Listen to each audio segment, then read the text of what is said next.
뉴스 시작합니다. 저는 동정민입니다. 이재명 민주당 대표와 검찰 간에 물러설 수 없는 치열한 전쟁이 벌어지고 있습니다. 이 대표의 검찰 출석 날짜를 두고 종일 맞붙었는데요. 지난 4번 출석 때는 없던 일입니다. 4일 출석이냐, 11일 주 출석이냐. 단순한 숫자 싸움이 아닌 이유, 구속영장과 직결되는 출석이기 때문이죠. 먼저 이 대표, 검찰이 요구해온 4일의 출석을 하되 오전 2시간만 할 수 있다고 역제안했습니다. 검찰이 거부하자 곧바로 그럼 다시 11일 주에 가겠다는데요. 왜 그 주를 고집할까요? 첫 소식 김유빈 기자입니다.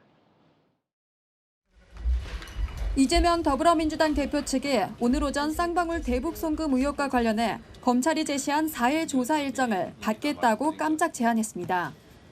단 4일 오전에 2시간 1차 조사를 받고 나머지는 9월 셋째 주에 받겠다는 겁니다.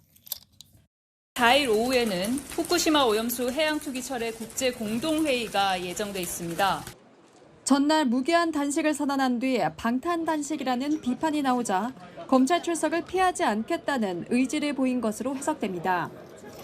하지만 검찰이 4일 2시간 조사는 안 된다고 하자 입장을 바꿔 4일 불출석 의사를 전하고 다시 11일 주간을 꺼내들었습니다. 민주당은 앞서 본회의 일정이 없는 11일 주간에 출석하겠다고 검찰에 제안했지만 거절된 바 있습니다. 이 대표는 4일을 고집하는 검찰의 의도를 문제 삼으며 날을 세웠습니다. 제가 언제나 조사를 피하지 않는다, 협조한다 이렇게 얘기했는데 왜 그날만 해야 된다고 주장을 하는 건지 이해가 안 됩니다. 이재명 대표 측은 검찰의 수사 준칙에 출석 일정은 협의해서 정하도록 돼 있다고 밝혔습니다. 출석 날짜를 정하지 못하고 있는 책임은 협의를 거부한 검찰에 있다는 주장입니다. 채널A 뉴스 김유빈입니다. 검찰은 이재명 대표가 제시한 11일 주도 안 되고 4일 2시간 출석도 안 된다. 무조건 4일 종일 조사받으라고 물러서지 않았습니다. 검찰은 왜 4일을 고집할까요? 손인혜 기자 보도 보시고 아는 기자 이어갑니다. 검찰은 이재명 더불어민주당 대표 제안을 일축하며 4일 출석을 못 박았습니다. 검찰은 이 대표가 9월 4일에 예정대로 나와 일반적인 피의자 출석과 조사에 관한 형사사법 절차에 응해줄 것을 기대한다고 밝혔습니다. 우선 지난달 30일 소환 통보했다 이 대표 측이 어렵다고 해 4일로 미뤘는데 또 미뤄달라는 건 말도 안 된다는 겁니다. 범죄 수사를 받는 피의자가 마치 식당 예약하듯이 자기를 언제 구속해달라고 요구하는 건 누가 봐도 비정상적인 일이죠. 또 이 대표 측이 4일에 부른다면 2시간만 조사받고 나머지는 다른 날 나눠서 조사받겠다고 한 것도 말이 안 된다는 게 검찰 입장입니다. 조사는커녕 조소 열람하기에도 빠듯한 시간으로 출석과 지지자 연설 장면만 언론에 노출하려는 사실상 쇼라는 게 검찰 내부 분위기입니다. 한 검찰 간부는 야당 대표가 2번, 3번 나오기는 쉽지 않기 때문에 출석 일정을 조정하는 건데 아주 이례적인 특별 대우를 받고 싶은 것 같다고 했습니다. 또 이 대표가 제시한 출석 날짜인 11일은 이 대표 단식의 한계 기간으로 조사가 불가능할 것이란 분석도 나옵니다. 실제로 이 대표는 2016년 6월 성남시장 시절 단식 투쟁을 벌이다 11일째에 중단한 바 있습니다. 일반 피의자가 이렇게 수차례 조사에 불응하면 보통 체포영장을 청구해 강제 출석을 시킵니다. 제1야당 대표인 만큼 현실적으로 강제 소환은 어렵지만 이딴 조사 불응은 추후 구속영장 심사에서 불리하게 작용할 수 있습니다. 채널A 뉴스 손인혜입니다.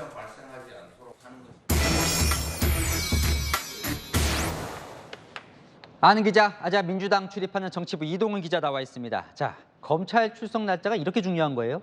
이재명 대표와 검찰 모두 소환 날짜에 사활을 걸고 있습니다.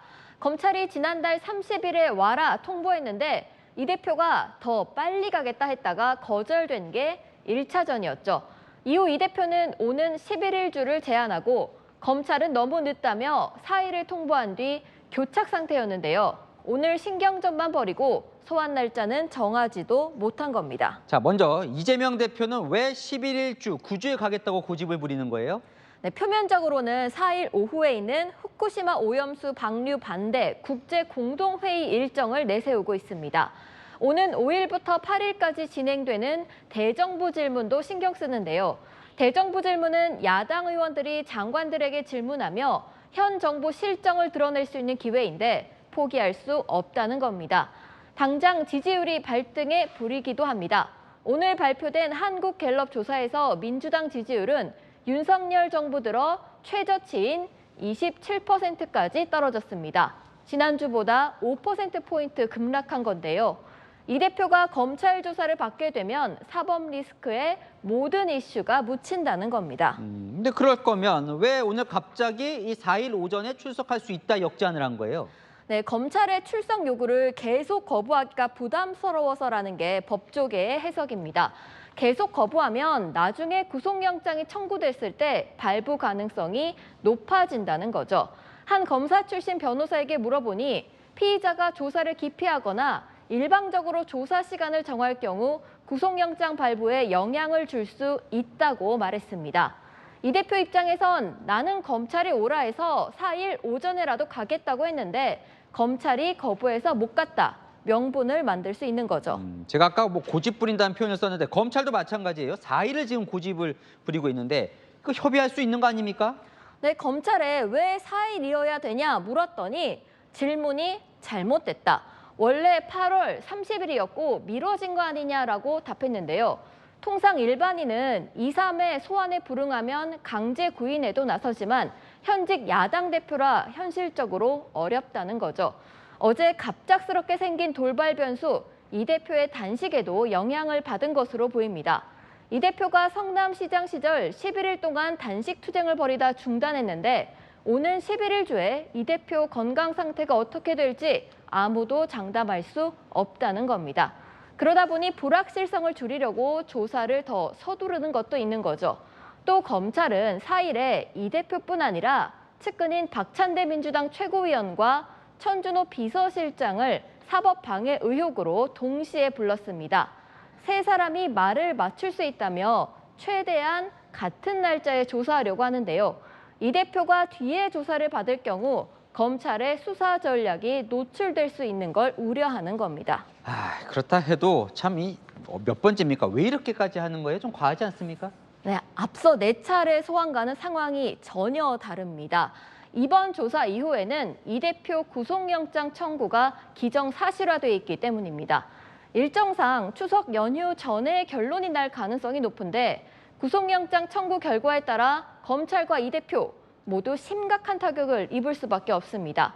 기각이 되면 그동안 야당 대표 탈탈 털었는데 뭐 한 거냐 이런 여론 나올 수밖에 없고 검찰이 구속영장 청구를 하면 체포동의안 표결을 해야 하니 친명, 비명으로 당이 분열하겠죠. 양측 모두 물러설 곳이 없는 겁니다. 당분간 이렇겠군요. 네, 아는 기자 이동훈 기자와 살펴봤습니다. 오늘 정기국회 첫날이었습니다. 윤석열 대통령, 이재명 대표, 거기에 문재인 전 대통령까지 가세해 갈등이 극에 달했습니다. 먼저 윤 대통령, 오늘은 반국가 세력이 반일 감정을 선동한다고 했습니다. 야당과의 전선에 여당이 아닌 대통령이 직접 선봉에 나선 모습입니다. 조아라 기자입니다. 윤석열 대통령이 외교관을 양성하는 국립외교원 설립 60주년을 맞아 신임 외교관 후보자들을 만났습니다. 윤 대통령은 이 자리에서 반국가 세력이 반일 감정을 선동하고 있다고 비판했습니다. 공산 전체주의 세력과 그 기회주의적 추종 세력 그리고 반국가 세력은 반일 감정을 선동하고 캠프 데이비드에서 도출된 한미일 협력 체계가 대한민국과 국민을 위험에 빠뜨릴 것처럼 호도하고 있습니다. 후쿠시마 원전 오염수 방류 대응과 홍범도 장군 흉상 이전을 문제 삼으며 이재명 민주당 대표가 단식 투쟁에 들어간 바로 다음 날 나온 발언입니다. 대통령실 관계자는 틈만 나면 반일 공세를 하는 반대 세력들의 수위가 심각하다고 보는 것이라고 말했습니다. 윤 대통령은 최근 부쩍 정치적 해석을 낳는 강경 발언을 쏟아내고 있습니다. 1 더하기 1을 100이라고 그러는 사람들이니까. 근데 이제 이런 세력들하고 우리가 또 싸울 수밖에 없습니다. 근거 없는 괴담과 선동에는 적극 대응하고 윤석열 대통령이 연일 강경 발언을 이어가며 대야 투쟁의 선봉에 서고 있습니다. 이 총선을 앞두고 지지층 결집에 나서며 당정에 밀리지 말라는 신호를 보낸 거라는 해석입니다. 채널A 뉴스 조아라입니다. 문재인 전 대통령도 가세했습니다. 윤석열 정부의 폭주가 너무 심하다며 단식 중인 이재명 대표에게 격려 전화를 걸었습니다. 민주당이 뭉치고 있습니다. 김민지 기자입니다. 문재인 전 대통령이 단식 농성에 돌입한 이재명 민주당 대표에게 전화를 걸어 격려하면서 윤석열 정부를 직격했습니다. 문재인 전 대통령께서는 윤석열 정부의 폭주가 너무 심해 제1야당 대표가 단식하는 상황이 염려스러워 전화드린다. 문 전 대통령은 최근 홍범도 장군 흉상 이전, 후쿠시마 오염수 방류 등 부쩍 현안의 목소리를 내면서도 윤석열 정부에 대한 직접적 공격은 삼가왔습니다. 하지만 제1야당 대표가 단식을 해야 할 정도로 정부의 일방통행이 멈추지 않자 행동에 나섰다는 게 측근 설명입니다. 이 대표도 문 전 대통령에게 정권의 폭주와 퇴행이 너무나 심해 더 이상 선택할 다른 방법이 없었다는 취지로 말했습니다. 그간 이 대표 체제에 비판적이었던 친문 비명들 역시 일제히 윤석열 정부 공세에 나섰습니다. 눈 떠보니 선진국이었는데 눈 떠보니 일제시대인가 하는 생각마저 듭니다. 홍범도 장군을 부정해 우리 역사를 부정하고 있습니다. 한 친문계 의원은 문 전 대통령이 최근 벌어지는 일들에 큰 우려를 갖고 있다며 퇴행하는 윤석열 정부와 맞서는 데에는 친명 비명이 따로 없다고 말했습니다. 채널A 뉴스 김민지입니다. 이재명 민주당 대표 정치가 아니라 전쟁이라며 선전포고를 했습니다. 항의 방문, 규탄 대회, 촛불 집회 다 오늘 벌어진 일입니다. 우현기 기자입니다. 이재명 민주당 대표의 단식 천막에서 열린 최고위원회의. 윤석열 정부를 향한 거친 공세가 쏟아졌습니다. 반대하는 모든 세력을 반국가 세력으로 공산당으로 몰고 다 제거하려고 하는 것은 이것은 정치가 아니라 전쟁입니다. 관 속에 있는 메카시가 윤석열로 환생한 거 아니야? 라고 할 정도로 이념 전쟁을 벌이고 있는 메카시 윤석열 국민이 심판할 것입니다. 오후에는 지역위원장들을 불러 모아 국민항쟁을 강조하며 윤 대통령의 반국가 세력 발언을 되받아쳤습니다. 그야말로 권력을 사유화하고 자신이 속한 정치 집단의 이익을 위해서 남용하는 것이야말로 반국가적 행위, 국기문란 행위 아닙니까? 홍범도 장군 흉상을 외부로 이전하기로 결정한 것에 반발하며 육군 사관학교 항의 방문도 했습니다. 동상을 1cm라도 옮긴다면 우리는 용납하지 않을 것이다. 윤석열 대통령의 친일 행보에 우리의 항일 독립투사들이 걸림돌이 되는 것은 아닌지. 저녁에는 국회 본청 앞에서 윤석열 정부를 규탄하는 촛불 집회를 열고 주말에는 범국민 규탄대회 장외투쟁으로 총공세를 이어갑니다. 채널A 뉴스 우현기입니다. 아무리 어려워도 대화와 타협의 끈을 끝까지 놓지 않는 것이 의회 민주주의입니다. 오늘 21대 마지막 정기국회를 개회하며 국회의장이 한 발언인데요. 앞에서 보셨듯이 여야 대화와 타협 분위기가 전혀 아니죠. 첫날부터 곳곳에서 충돌이 벌어지고 있습니다. 현장 취재기자 연결해 보겠습니다. 홍지은 기자, 이 국회의장 발언이 무색한 하루였다면서요? 네, 그렇습니다. 방금 전 정회한 예결위 회의장에서는 여야 간 충돌이 이어졌었습니다. 특히 야당 의원들의 공세와 물러서지 않는 장관들이 맞서며 상임위 곳곳에선 충돌을 빚었습니다. 법사위에서는 검찰 특활비와 장관 해외 출장을 놓고 야당과 한동훈 법무부 장관이 충돌했습니다. 장관이 마음대로 일을 나눠준단 말이에요? 저는 특활비를 한 푼도 쓰지 않고요. 위원님 특활비 달라고 하세요? 그러면 안 되는 건데요? 아니 그게 쌈짓돈처럼 그러면 필요하면 쓴다고요? 법무부 장관 만나러 갔는데 전립선 때문에 갑자기 취소된 거 아닙니까? 이게 청담동 룸사람하고 뭐가 다릅니까? 지금 위원님 말씀하신 것 중에 입증된 게 뭐가 있습니까? 국토위에서는 LH 아파트 철근 누락과 서울 양평 고속도로 의혹을 놓고 날선 공방이 벌어졌습니다. 왜냐하면 국토부 장관님이 배임죄의 공동정범이 되실 수 있기 때문에 제가 알려드린 거예요, 장관님. 그런 법률 용어 가지고 협박하지 마십시오. 앞으로 100일간의 정기국회 동안 쟁점 법안 충돌은 불가피할 전망입니다. 민주당은 오염수 대응 안전조치 4법과 방송 3법 등을, 여당은 우주항공청 설치법 등 국정과제 법안 처리를 추진하지만 이견이 큽니다.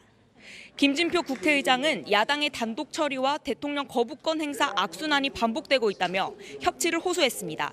채널A 뉴스 홍지은입니다.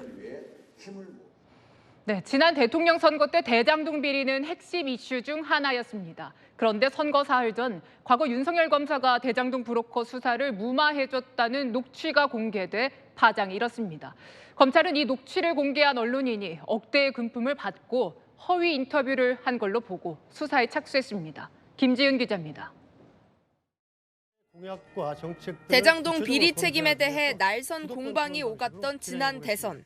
그들에게 도움을 준 것도 윤 후보님이죠. 저축은행 비리 수사 봐줬지 않습니까? 그들한테 이익 본 것도 윤 후보죠. 그런데 제가 몸통이면 제가 뭐 성남시장을 했습니까? 뭐 경기지사를 했습니까? 아니면 제가 관용 카드로 제가 뭐 초밥을 먹었습니까?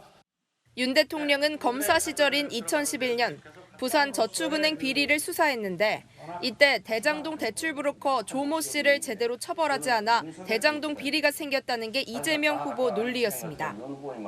의혹 공방이 이어지는 상황에서 신앙림 전 언론노조 위원장이 한 인터넷 매체에 출연해 이 후보 주장을 뒷받침하는 녹음 파일을 공개했습니다. 브로커 조 씨가 검찰 조사를 받을 때 화천대유 대주주 김만배 씨가 박영수 전 특검을 통해 윤석열 당시 대검 중수 이과장에게 사건 무마를 부탁했다는 겁니다. 신앙림 전 위원장이 김만배 씨와 나눈 대화로 불과 대선을 3일 남긴 시점이었습니다. 그런데 오늘 검찰은 신 전 위원장 자택을 압수수색했습니다. 신 전 위원장이 김만배 씨로부터 억대 금품을 받고 허위 인터뷰를 한 정황을 포착한 겁니다. 실제로 브로커 조 씨도 검찰 조사에서 수사 당시 윤 대통령을 만난 사실이 없다고 진술한 걸로 알려졌습니다. 채널A 뉴스 김지윤입니다. 네, 신앙림 전 언론노조 위원장은 김만배 씨로부터 1억 5천만 원이 넘는 돈을 받은 혐의를 받고 있습니다. 이에 대해 본인이 직접 해명했는데 자신이 쓴 책 3권을 한 권당 5천만 원에 팔았다고 주장했습니다. 남영주 기자입니다. 대장동 사업가 김만배 씨의 요구에 따라 허위 인터뷰를 한 혐의를 받는 신앙림 전 언론노조위원장. 검찰은 신 전 위원장이 김만배 씨로부터 1억 5천만 원과 부가세 등 총 1억 6,500만 원을 수수한 것으로 파악했습니다. 하지만 신 전 위원장은 강하게 부인했습니다. 사실이 아닙니다. 김만배하고도 공모한 것도 없고 뉴스타파도 하고도 공모한 게 없어요. 저는 그것을 그냥 뉴스타파의 전문위원으로서 개인적으로 특히 받은 돈은 인터뷰 대가가 아니라 책을 판매한 돈이라고 주장했습니다. A4 용지 8장을 이어붙여 대한민국 유력 인사들의 가계도를 직접 정리한 이른바 혼맥 지도입니다. 출간되지 않은 것으로 본인이 직접 제본한 책입니다. 신 전 위원장은 책 한 권 값이 5천만 원으로 3권으로 구성된 한 세트에 모두 1억 5천만 원을 받았다는 겁니다. 책값입니다. 책이 왜 1억 5천이나 가냐? 그거는 그 책은 제가 이 책의 가치를 그 이하로는 저는 생각하지 않고 또 이 가치를 김만배가 흔쾌하게 받아. 검찰은 신 전 위원장의 거래 내역이 담긴 서류와 휴대전화를 분석한 뒤 신 전 위원장을 불러 조사할 방침입니다. 채널A 뉴스 남영주입니다. 대통령 업무 추진비와 특수활동비, 이 정권마다 공개 여부를 두고 시끌시끌했죠. 윤석열 대통령 부부가 영화를 보고 식당에서 식사한 그 비용 내역을 공개해달라는 시민단체 손을 재판부가 들어줬습니다. 김정근 기자입니다. 지난해 6월 영화관을 함께 찾은 윤석열 대통령 부부. 대통령으로서가 아니라 한 시민의 모습을 저도 좀 가져야 되지 않겠습니까? 대통령실은 당시 일정은 외부에 공개했지만 영화 관람 비용은 비공개로 처리했습니다. 그러자 한 시민단체가 해당 영화 관람료를 비롯해 청담동 고급 식당 식사비 등 대통령 업무 추진비와 특수활동비 내역 등의 공개를 청구했습니다. 대통령 부부가 특활비를 사적으로 썼는지 확인하겠다는 겁니다. 하지만 대통령실은 공개를 거부했습니다. 국익을 현저히 해칠 우려가 있다는 이유에서였습니다. 소송을 맡은 법원 판단은 달랐습니다. 시민단체의 대통령 특활비 공개 요구가 정당하다고 본 겁니다. 서울행정법원은 오늘 윤석열 정부 취임 후 대통령실 특활비 지출 내역을 일부 공개하라고 판결했습니다. 영화 관람료와 식당 비용의 경우엔 공개를 거부할 이유가 없다고 판단했습니다. 더불어민주당은 국민의 혈세를 쓴 공직자가 씀씀이에 대해 국민께 보고하는 건 당연한 일이라며 대통령실이 특활비 사용 내역을 낱낱이 공개해야 한다고 나섰습니다. 대통령실은 사법부 판결에 대해선 별도의 입장을 내지 않는다고 밝혔습니다. 채널A 뉴스 김정근입니다.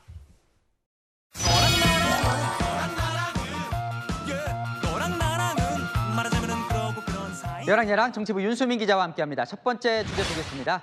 이재명 대표 이 단식 투쟁까지 하고 있는데 뭐가 무서울까요? 네, 바로 밤입니다. 네, 어젯밤 이재명 대표의 단식 농성장에 이 사람들이 몰려들었는데요. 이 대표 라이브 방송도 했는데 그야말로 아수라장이었습니다.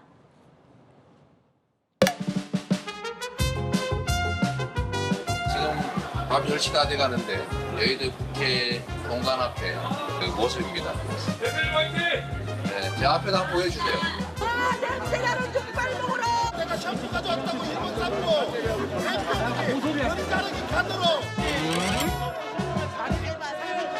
여전히 난립니다. 쓸데 몰려온 거예요. 저런 일이 있었군요. 좀 과격한 분들도 계시고 좀 위험해 보이긴 하네요. 네, 지금 보시는 것처럼 이 농성장이 국회 계단 앞 개방된 곳에 있다 보니 안전 우려가 있죠. 오늘은 경찰들도 낮부터 농성장 주변을 지켰습니다. 네, 한두 명이 아니네요. 네, 삼엄해 보이기도 하고요. 네, 오늘부터 이 국회 경비대와 경찰 등 경호 인력이 늘었는데요. 이 대표 측은 이 안전 문제 때문에 오늘부터 밤에는 실내로 이동하겠다고 했습니다. 네. 단식 2일차예요? 아직은 괜찮습니까? 네, 하루 만에 상당히 홀쭉해진 모습인데요. 이 대표 일정을 다 소화하느라 눈코 뜰 새 없이 바빴습니다.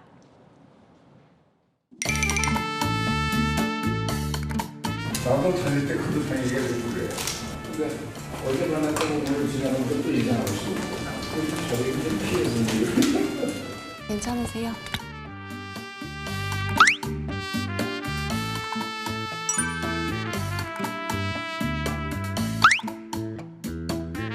아직도 힘이 펄펄 넘치니까 걱정하지 마십시오.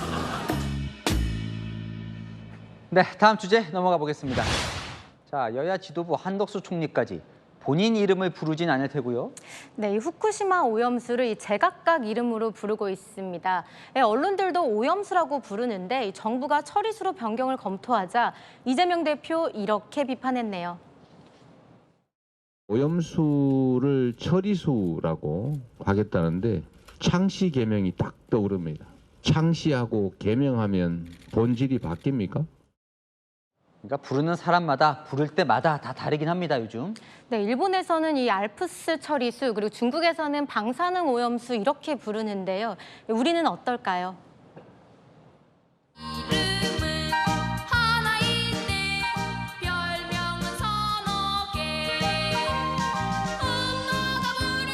일본의 무도한 핵 폐수 방류를 막아내라! 후쿠시마 핵물질 오염수 해양 투기뿐만이 아니라 오염수 문제를 오염 처리수로 표현을 한 것이 맞다. 후쿠시마 처리수 방류 반대는 빌미에 불과하고 어떤 게 진짜인지 몰라. 그게 어떻게 부르냐에 따라 이 다가오는 뉘앙스가 완전 달라져요. 네, 그렇죠. 이 오염수라고 하면 불안하고 처리수라고 하면 좀 더 안심이 되죠. 그러다 보니 여야 모두 예민합니다. 창시 개명할 거면 기왕에 하는 거 처리수가 아니라 청정수라고 하는 게 표현을 처리수가 아니라 생명수로 바꾼다고 해도 정확히 얘기하면 과학적으로 처리된 오염수입니다. 처리하기 전에 오염수와 다음에 오염수는 방사능 물질이라든지 농도가 다르기 때문에 이것은 구별해서 부르는 것이 보다 과학적이다. 네, 오염수든 처리수든 이름이 중요한 건 아니죠. 용어 말고 문제의 본질에 집중하면 좋겠습니다. 네, 지금까지 야랑야랑이었습니다. 약 30년 뒤면 바닥을 드러낼 국민연금 소식입니다. 국민연금 고갈을 막을 밑그림이 오늘 공개됐습니다. 핵심 내용은 더 내고 받는 나이는 최대 68살로 늦추는 겁니다. 먼저 서상희 기자입니다. 저출산 고령화에 따라 낼 사람은 줄고 받을 사람은 느는 국민연금 고가는 2055년 텅 비게 될 전망입니다. 정부 산하 전문가위원회인 국민연금 재정계산위원회는 앞으로 70년간 기금 고갈을 막을 수 있는 연금개혁 밑그림을 공개했습니다. 내가 국민연금에 가입하면 내가 2093년까지 연금을 받을 수 있구나 하는 확신을 드는 그런 방안들을 모색하는 것이 이번 재정계산의 기본적인 목표였습니다. 핵심은 더 내고 늦게 받고 기금 투자 수익률을 올리는 건데 제시된 시나리오만 18가지에 달합니다. 위원회는 이 중 현재 9%인 보험료를 매년 0.6%포인트씩 올려 2035년까지 15%로 높여야 한다고 봤습니다. 또 받는 나이를 68세로 늦추고 수익률을 1%포인트 높여야 70년 후까지 기금을 유지할 수 있다고 분석했습니다. 월급 300만 원을 받는 1990년생 직장인의 경우 현재보다 월 최소 9만 원은 더 내야 한다는 건데 소득 대체율, 즉 더 받는 안은 이번 개혁안에서 빠졌습니다. 이 때문에 노후소득 보장을 강화해야 한다고 주장한 민관위원 2명은 재정 안정 위주로만 만들어진 단쪽짜리 보고서라며 위원회 탈퇴를 선언했습니다. 국민연금을 공적 연금으로 보기보다는 민간 보험인 것처럼 보는 보험 수리적 시각이 지배하였고 보건복지부는 이번 보고서를 토대로 오는 10월까지 정부 개혁안을 국회에 제출해야 합니다. 다만 내년 총선을 앞두고 국회에서 법안이 통과될지는 미지수입니다. 이 때문에 개혁 동력이 떨어질 수 있다는 관측도 나옵니다. 채널A 뉴스 서상입니다. 보신 것처럼 여러 방안 중에서 연금을 수령하는 나이가 68살로 늦춰지면 정년 이후 일자리 없는 8년의 공백이 생기는 겁니다. 청년들의 반응은 어떨까요? 서주희 기자가 들어봤습니다. 내야 되는 돈이 더 많은데 나중에 받는 게 더 늦어지다 보니까 아무래도 부담이 되긴 하는 것 같아요. 60세 이제 일자리를 잃게 되고 그 다음에 돈벌이를 찾기도 힘들 텐데 8년 동안 그렇게 급여도 없이 노후 지원을 못 받으면 좀 막막할 것 같아요. 청년들은 당장 60세 정년퇴직 이후 연금 수령 때까지 8년이란 공백기가 큰 부담입니다. 또 다른 노후 대책이 더 절실해졌다는 반응도 나옵니다. 나이가 들어서 그 연금을 내가 제대로 혜택을 보겠나 하는 그런 불안감이 더 많은 것 같아요. 요즘에 뭐 부동산이나 주식 등 이제 재테크를 많이들 하고 계시고 그런 식으로 이제 재산 증식하려는 분위기가 더 선배 세대들은 큰 부담을 짊어질 미래 세대가 안쓰럽다고 말합니다. 우리는 61세부터 받았어요. 너무 안 됐지. 많이 보여야 되고 늦게 타야 되고. 온라인에선 68세면 한국 나이 70살, 일만 하다 죽으라는 건가, 연금 걷지도 주지도 말라 등의 비판이 이어졌습니다. 양대노총과 참여연대 등이 참여한 공적연금 강화 국민행동은 노장년층과 청년층 사이 연금 격차를 꼬집으며 사회 갈등 조장이라고 비판했습니다. 89년생 한성진은 저보다도 돈을 더 많이 내고 그럼에도 불구하고 지금 현재로도 제가 200만 원 받는데 한성진은 117만 원밖에 못 받습니다. 국민연금 고갈을 막기 위해 부담을 더 떠안게 될 청년층에 대한 설득이 정부의 과제로 남았습니다. 채널A 뉴스 서주입니다. 안타까운 오송 지하차도 참사 이후에 공무원들은 내탁 공방만 했죠. 그런 일은 절대 되풀이하지 말자라는 취지로 지하차도 4인제가 신설됐습니다. 지하차도마다 담당자를 4명씩 배정해서 큰 비가 올 것 같으면 현장에 내보낸다는 겁니다. 이현재 기자의 단독 보도입니다. 지난 7월 15일 폭우로 인한 침수로 오송 지하차도가 잠기면서 14명의 인명피해가 발생했습니다. 사고 이틀 전 호우 예비특보가 내려졌고 사고 1시간 전 112 신고도 있었지만 속수무책이었습니다. 불과 한 4, 5분 그 사이에 이제 저쪽에서 관리하던 게 터지면서 물이 들어오니까 경우가 진짜 어디가 잘못됐는지 제일 잘 알잖아. 인명피해에 책임 떠넘기기까지 제2의 오송 참사를 막겠다며 정부가 지하차도 4인제를 신설했습니다. 전국 900여 개 지하차도에 사고를 관리할 담당자를 지정하는 겁니다. 지방자치단체나 국토부 등 관리기관 공무원 2명, 이장이나 통장 등 관리 조력자, 그리고 지역경찰 등 4인 공동책임제로 운영됩니다. 행정안전부는 호우 예비특보만 발령돼도 담당 공무원이 현장에 출동하게 된다고 설명했습니다. 책임감을 느낀다면 딴 말로 말하면 부담도 많이 느끼게 됩니다. 결국 큰 관심이 바로 책임감하고 결부되는 것이죠. 행안부는 이번 주말 남부지방 비 상황과 가을 태풍에도 적용할 수 있다고 밝혔습니다. 채널A 뉴스 이현재입니다. 부산의 한 목욕탕에서 화재를 진압하던 중에 갑자기 폭발이 일어났습니다. 소방대원을 포함해서 21명이 다쳤습니다. 배영진 기자입니다. 목욕탕 건물에서 불길이 치솟으며 외벽 일부가 떨어져 나갑니다. 현장에 출동한 소방대원들이 진화 작업에 나서고 시민과 공무원들이 이를 지켜봅니다. 벼랑간 큰 폭발음과 함께 커다란 불길이 일대를 집어삼킵니다. 놀란 사람들은 우산을 버리고 다급히 몸을 피합니다.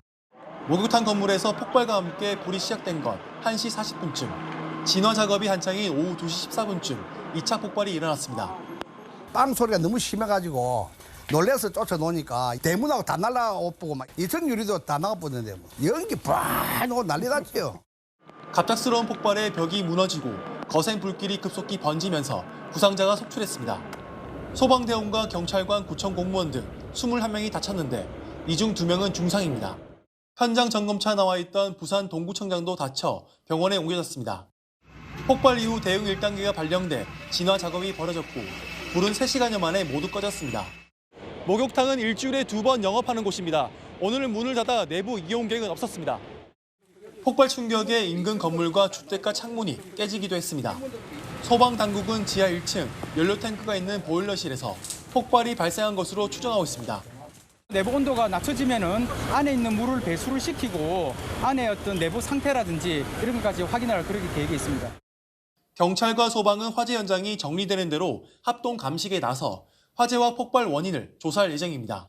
채널A 뉴스 배영진입니다. 서울 강북구에서 112 신고 17시간 만에 여성이 숨진 채 발견된 사건과 관련한 경찰의 대응 논란 어제 전해드렸죠. 적극적인 탐문 수사 대신 담배를 피우고 스트레칭만 하고 지나간 CCTV 장면에 대해서 경찰은 긴장을 풀기 위한 목적이었다고 해명했습니다. 송진섭 기자의 단독 보도입니다. 40대 여성의 첫 신고가 접수된 지난달 28일 새벽. 순찰차 2대가 여성의 휴대전화 신호가 잡힌 기지국 근처로 출동합니다. 순찰차 한 대는 오자마자 다른 곳으로 가고 잠시 멈춰선 순찰차 한 대에선 경찰들이 내립니다. 이들은 담배를 피우거나 스트레칭을 합니다. 채널A가 확보한 112 상황 보고서에는 신고 접수 당시 왜라고 말하는 음성이 멀리서 들렸다며 현장 확인이 필요하다고 지령을 내렸습니다. 불확실한 신고인 만큼 현장에 출동해 확인하라는 겁니다. 경찰은 현장을 곧바로 떠난 순찰차의 경우 차량 창문을 열고 탐청, 즉 피해 호소 등 소리를 듣기 위해 돌아다녔다고 해명했습니다. 하지만 차에서 내려 수색한 적은 없었다고 밝혔습니다.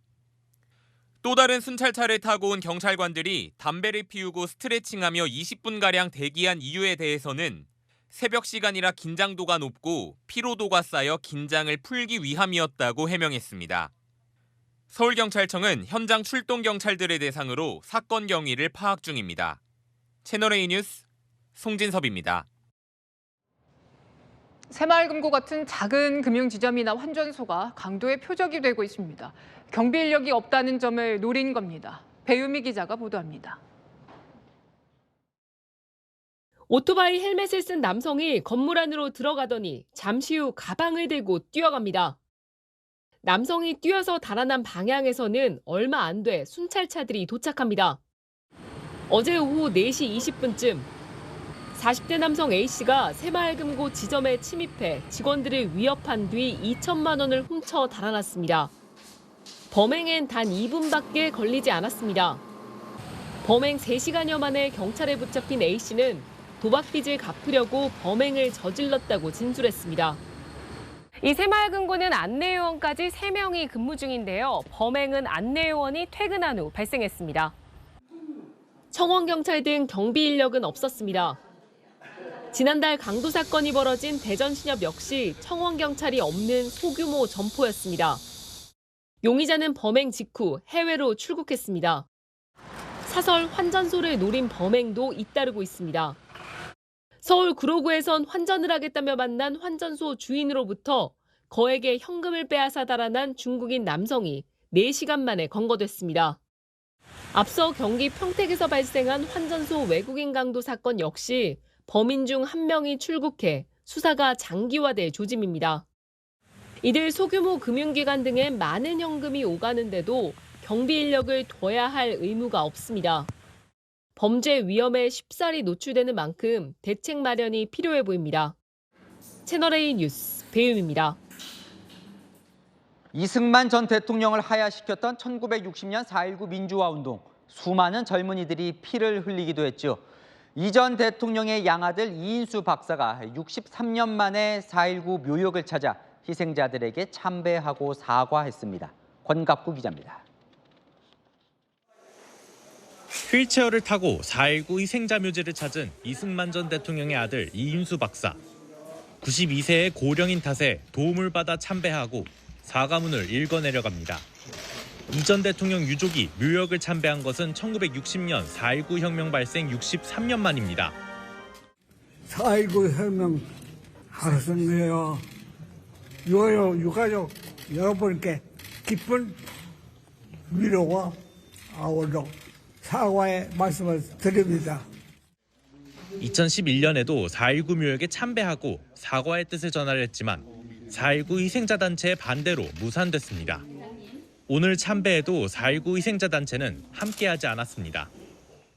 항상 국민을 사랑하셨던 아버지께서도 참 잘해놓으라 기뻐하실 것입니다. 4.19 혁명은 이승만 정부의 부정선거에 항거한 시민과 학생의 민주화 운동입니다. 무력 진압으로 희생자 186명이 발생했고 결국 이 전 대통령의 하야로 이어집니다. 이승만 박사는 국회의 결의를 따라 즉시로 대통령직을 사임할 것을 선언하고 이 전 대통령 며느리도 당시 일화를 들려줬습니다. 차 안에서 엉엉 우셨대요. 내가 맞아야 할 총알을 우리 애들이 맞았다고 하시면서. 국가보훈부는 현재 이 전 대통령 기념관 건립을 추진 중입니다. 채널A 뉴스 공학구입니다. 일본 도쿄에서는 매년 9월 1일 간토 대학살로 숨진 제1조선인 추모 행사가 열립니다. 우리 정부 측 민단 행사와 이 북한 총련 측 행사가 동시에 열리는데 이 무소속 윤미향 의원이 북한 측 행사에 참석한 것으로 확인됐습니다. 윤 의원 측은 이 한국 측 행사인 줄 알고 잘못 참석했다고 밝혔습니다. 정다은 기자입니다. 친북단체인 제1본조선인 총연합회가 주최한 간토대지진 100년 조선인 학살 추도 모임에 검은색 옷을 입은 무소속 윤미향 의원의 모습이 보입니다. 귀빈석엔 노령영웅 칭호와 국기훈장 1급을 받은 허종만 의장과 박구호 제1부의장 등 총련 지도부의 모습도 포착됐습니다. 매년 9월 1일 일본 도쿄에서 한국 정부와 한국계 동포단체인 민단과 총련이 각각 나눠서 간토대 학살 추모 행사를 진행하는데 윤 의원은 민단 주최 행사는 불참하고 총련 주최 행사에 참석한 겁니다. 이 자리에서 총련 인사들은 추도사에서 우리 정부를 남조선 괴뢰도당이라고 부른 것으로 알려졌습니다. 또 한일 군사협력, 한미일 군사동맹에 박차를 가해 주변 국가의 적대를 강요하고 있다며 최근 한미일 안보협력 움직임을 직접적으로 비난한 것으로 전해졌습니다. 윤의원 측은 행사 참석 취지를 묻는 채널A의 질문에 한국 단체 주최 행사로 알고 갔다며 피해자 추모를 위해 참석한 것일 뿐 총련과 관련돼 참석한 것은 아니라고 밝혔습니다. 윤 의원의 SNS에도 간토대 학살에 대한 일본 정부의 진상규명 요구 글만 있을 뿐 총련 행사 참석 사실은 게시되지 않았습니다. 채널A 뉴스 정다은입니다.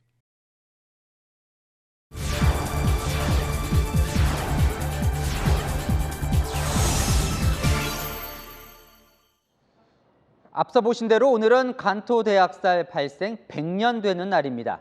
일본 정부는 조선인 학살에 대해 모른 척하고 있지만 양심 세력들은 진실 규명을 위해 노력하고 있습니다. 세계를 가다 김민지 특파원입니다. 1923년 9월 1일 오전 11시 58분경 일본 수도 도쿄를 비롯해 가나가와 요코하마 등 수도권에 규모 7.9의 강진이 발생했습니다. 도쿄도의 공식 발표에 따르면 사망 실종자는 10만 5천 명, 이 중 90% 가까이가 화재로 목숨을 잃었습니다. 그런데 극심한 혼란 속에서 조선인이 우물에 독을 풀었다, 조선인이 살인 방화를 저지른다는 소문이 빠르게 퍼졌습니다. 흉흉해진 민심을 조선인 탓으로 돌리려는 일본 정부의 기획유언비어에 제1조선인들은 아무 이유 없이 무차별 학살을 당하기 시작했습니다. ちょっと待て。15円50銭って言ってみろ。 일본 자경단은 어려운 일본어를 제대로 발음하지 못하면 조선인으로 간주해 직살하는 만행도 저질렀습니다. 학계에선 희생자 규모가 6천여 명에서 최대 2만 3천 명으로 보는 가운데 일본 정부 차원의 진상 규명 조사나 사망자 집계는 100년이 지난 지금도 이루어지지 않고 있습니다. 목소리를 내는 것은 일본의 양심 세력입니다. 경찰관과 군인, 민간 자경단에 폭행당하고 무차별 학살당하는 조선인들의 모습이 그림에 생생히 담겼습니다. 1926년 일본인 화가 기코쿠가 14m 길이 종이에 그린 그림으로 도쿄의 한 박물관이 인터넷 경매로 입수해 이번에 처음 공개했습니다. 過去の出来事をちゃんとよく考えて思い出してよく考えてほしい. 관람객들도 100년 전 일본의 만행을 직시해야 한다고 주장합니다. なぶり殺しですからね、やっぱり人間として許されないことだったと思っています. 일본의 양심 세력이 100년간 수도권에 세운 조선인 학살 추모비도 20여 곳에 이릅니다. 일본의 한 시민단체가 2009년에 만든 추모비입니다. 이 비석 뒷면엔 식민지 하에 고향을 떠나 일본으로 온 조선인들이 이름도 알려지지 않은 채 소중한 목숨을 빼앗겼다고 써 있습니다.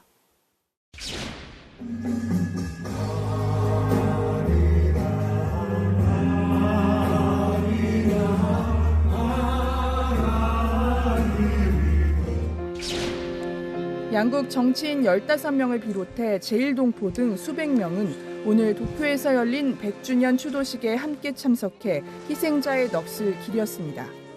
過去に目を閉ざす者は未来をもう見えないわけですから、正式な調査も十分行っていないですし、申し訳ないと思っています. 양심 세력들은 우익들의 공격과 대중의 무관심에도 역사적 사실을 마주하고 반성하는 것이 미래지향적 한일 관계의 첫 걸음이라고 말합니다. マイノリティ集団が迫害を受けるような社会を作ってはいけないと、過去にこういうことがあった事実もちゃんと向き合っているんですよということをメッセージを発するということが重要になってくるんだと. 민간의 노력에도 불구하고 일본 정부는 여전히 사실을 외면하고 있습니다. 政府として調査した限り、政府内において事実関係を把握することのできる記録が見当たらないところであります. 고이케 도쿄도지사도 6년째 조선인 희생자 추도식에 추도문을 보내지 않고 있습니다. 도쿄에서 채널A 뉴스 김민지입니다. 채널A와 동아일보가 주최하는 창농귀농 고향사랑 박람회 A팜쇼가 오늘 개막했습니다. 유찬 기자가 취재했습니다. 신효섭 셰프가 쌀떡, 국산 양파칩 등 우리 농산물을 넣어 BTS가 즐기는 우삼겹 떡볶이를 선보입니다. 토마토가 들어갔다는데도 엄청 맛있네요. 확실히 셰프님이 하시니까 다른 것 같아요. 청년 농부가 직접 재배한 사과로 만든 수제 디저트, 유기농 배즙 등은 물론 미래 식량으로 주목받는 곤충 먹거리까지 등장했습니다. 식용 곤충을 말리고 갈아 각종 곡물과 함께 구우면 이렇게 바삭한 식감의 누룽지가 됩니다. 올해로 10번째를 맞은 국내 최대 창농 귀농 박람회 에이팜쇼 개막식에서 한덕수 총리는 농업 혁신에 대한 지원을 약속했습니다. 푸드테크, 그린바이오 등 신산업 지원을 강화하고 1천억 규모의 청년농 전용 펀드를 조성해서 농업의 혁신 생태계 활성화를 촉진하겠습니다.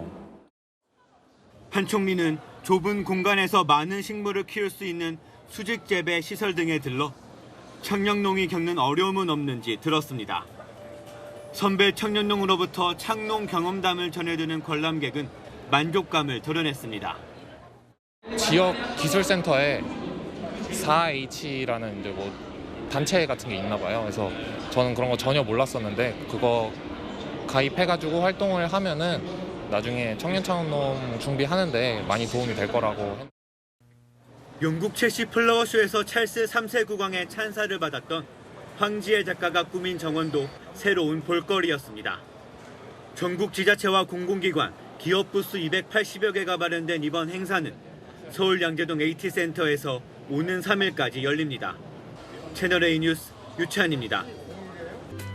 이번 주말 전국 곳곳에 비 예보가 들어 있습니다.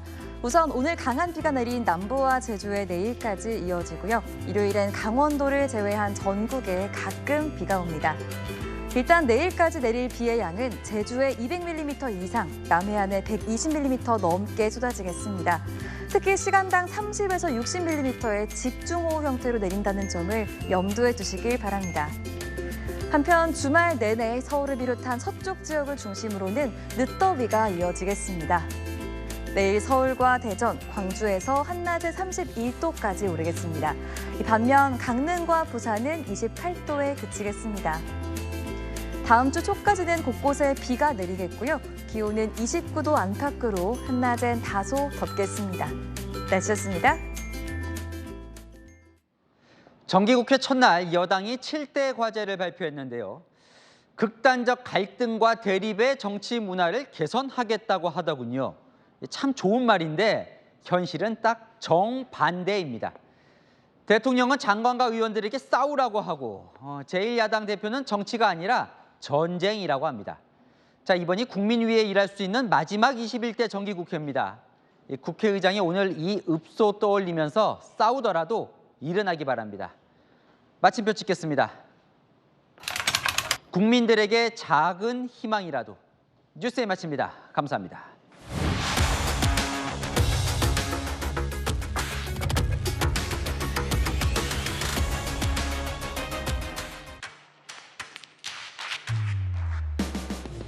당신의 아침을 여는 보이는 라디오 정치 시그널. 시사 보도의 최강자 김진애 돌직구쇼. 돌직구쇼의 연장전 더 남아. 생생한 뉴스 현장을 전한다. 뉴스엘 라이브. 시사 보도의 강력한 한방, 강력한 사팀. 오늘의 10가지 뉴스. 대한민국 대표 뉴스쇼 뉴스 탑10. 오전 8시부터 하루를 함께하는 채널A 시사보도 9월 4일부터 출격!